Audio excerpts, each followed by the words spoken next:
लखनऊ में भारत तिब्बत सहयोग मंच जन सम्मेलन इंदिरा गांधी प्रतिष्ठान में हुआ। इस सम्मेलन में पूरे देश से लोग आए हुए थे। इस सम्मेलन के मुख्य अतिथि डॉक्टर इंद्रेश कुमार जी, वरिष्ठ प्रचारक, राष्ट्रीय स्वयंसेवक संघ और कार्यक्रम में कई वरिष्ठ लोग उपस्थित रहे। मंच पर अपने उद्बोधन में संबोधित कर रहे भारत तिब्बत सहयोग मंच के महामंत्री पंकज गोयल जी ने अपनी बात मंच से रखी। कार्यक्रम की शुरुआत दीप जलाकर एवं वंदे मातरम गान करके शुरू किया गया।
निन्यानवे को जो पौधा माननीय इंद्रेश जी ने लगाया था, वो बनकर के एक वट वृक्ष के रूप में देश के 46 प्रांतों में 382 से अधिक जिलों में सक्रिय इकाई के रूप में स्थापित होकर के लाखों लाख कार्यकर्ता तिब्बत की आज़ादी, कैलाश मानसरोवर की मुक्ति और भारत की सुरक्षा के लिए गांव-गांव, शहर-शहर जाकर जन जागरण कर रहे हैं।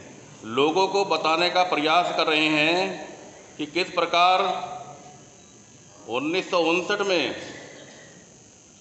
इस दुष्ट, धूर्त, विस्तारवादी चीन ने तिब्बतियों पर नरसंहार किया, तिब्बत में खूनी नदियां बहाई, तिब्बत में मानव अधिकारों का हनन किया, तिब्बत में पर्यावरण संपदा का नष्ट किया और किस प्रकार से 1959 से लेकर के आज तक तिब्बत में और मैं कहूँगा तिब्बतियों के साथ में बाकी हिमालयन रीजन के अनेकों देशों में विस्तारवाद की जो नीति लगातार चीन के द्वारा चल रही है, हम उसकी घोर निंदा करते हैं।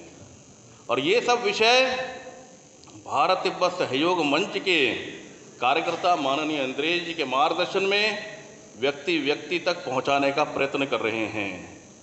हमें चीन से सावधान रहने की आवश्यकता है।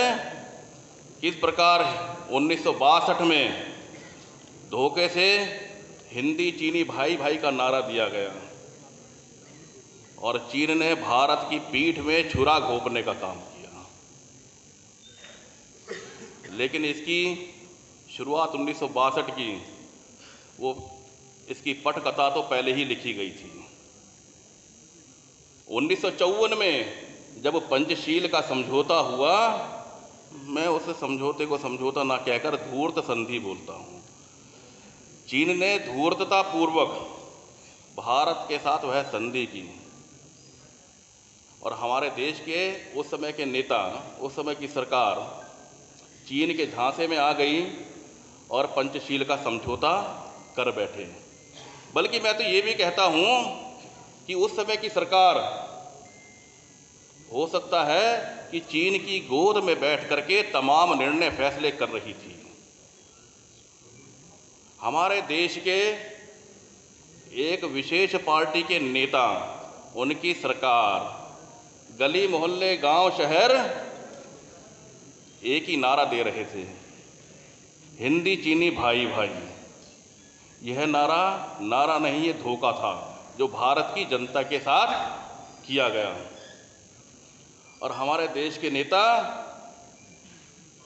सफ़ेद कबूतर उड़ाने में मस्त रहे और चाइना युद्ध की तैयारी करता रहा और धोखे से 1962 20 अक्टूबर देश के हजारों जवान शहीद हो गए।